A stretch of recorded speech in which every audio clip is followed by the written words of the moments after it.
To be honest with you, Canada only works as a state. It doesn't. We don't need anything they have. This would be the most incredible country visually. If you look at a map, they drew an artificial line right through it between Canada and the U.S., just a straight artificial line. President Trump doubled down this week on talk of Canada becoming the 51st state as the trade war with our northern neighbor shows no signs of slowing down. That's despite Ontario Premier Doug Ford traveling to Washington to meet with Commerce Secretary Howard Lutnick.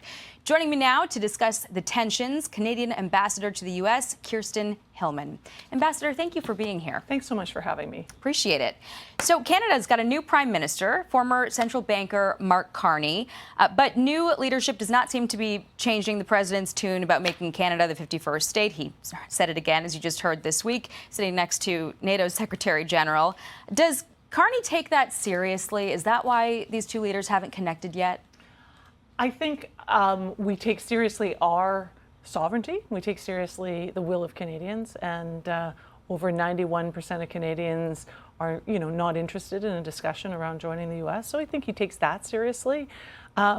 And that's not a slight to the president, and that's not a slight to the American people. It's an expression of our own patriotism and our own sense of who we are as a country. So I think Prime Minister Carney will be looking to speak with the president as soon as possible and looking to forge a good and solid relationship. Have they reached out from either side yet? We've reached out, yeah, okay. And we're looking forward to having that, having them connect. Okay.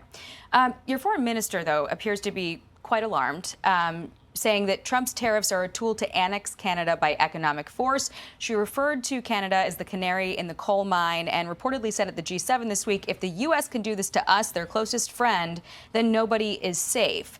The New York Times also reported this month that Canada's finance minister was spooked by a call from Howard Lutnick claiming that President Trump had come to realize that the relationship between the United States and Canada was governed by a slew of agreements and treaties that were easy to abandon.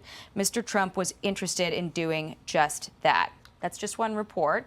But are you under the impression that any other aspect of the U.S.-Canada relationship is on the rocks right now besides trade? I am not. I think that what we need to be doing, and I know that Prime Minister Carney wants to do, is to establish, a serious and professional conversation around the president's goals with respect to trade. We had a meeting with the Commerce Secretary Lutnick and USTR Greer this past week, and we understood from them his whole global agenda in this respect. And we talked about how Canada can fit into that. So that's the conversation we want to have. Serious conversation, respectful conversation. The new Prime Minister respects what President Trump's trying to do. He's trying to supercharge the U.S. economy for American people. And that's what he's also trying to do for Canada. So they have a lot in common. I think it'll be important to proceed with that discussion in a professional, measured way.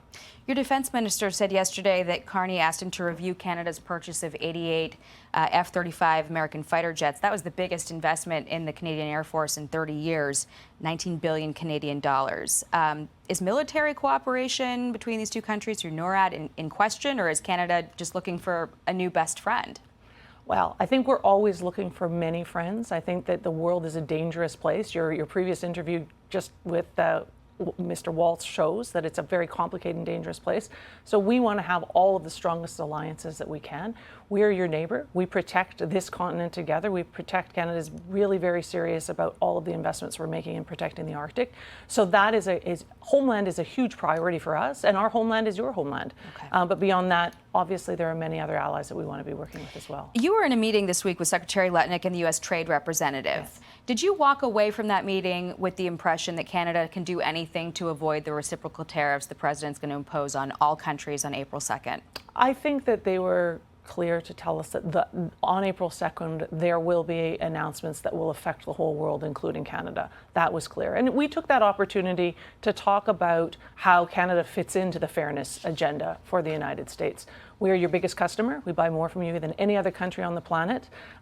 We have a deficit in manufactured goods trade in all sorts of areas of trade where Americans are building things. And that is hopefully a relationship that can continue in a really productive way. So we talked a lot about that. Is Canada working to adjust its tariff rates right now? The president's also looking to use these reciprocal tariffs to drive new agreements on everything from exchange rates to subsidies. So what's in the works from the Canadian side? I think we're going to wait and see what the U.S. president does, what President Trump does. We have an arrangement, the USMCA, that governs our trade. It was negotiated by President Trump. That is the arrangement that we felt was fairly effective, and he clearly wants a new one. And so we'll have to look at all of the different possibilities there for Canada, because in these kinds of negotiations, both sides will come to the table, with things that they'd like to see different. Okay. New deals obviously take time, yeah. And that time could have a bigger impact on the Canadian economy than the U.S. economy. The New York Times reports economists believe the tariffs imposed so far, Canada's retaliation against U.S. imports, and the overall atmosphere of volatility and uncertainty could tip Canada into a recession this year.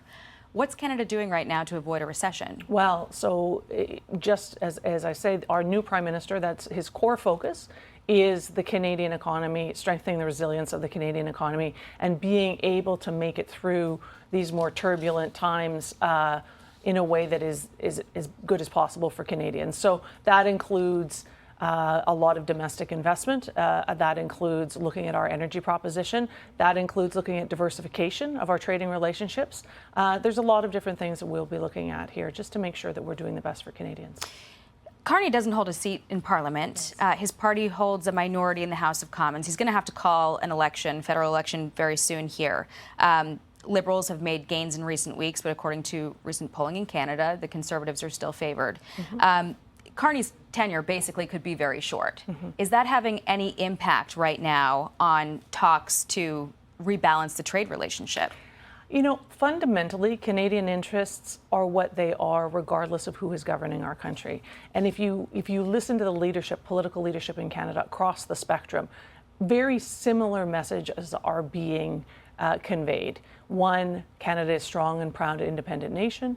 Two, Canada is going to focus on making sure that it's strong in its own economy, that it's taking care of, our own business, and then making sure that we have an effective and productive and successful relationship with our neighbor and biggest trading partner.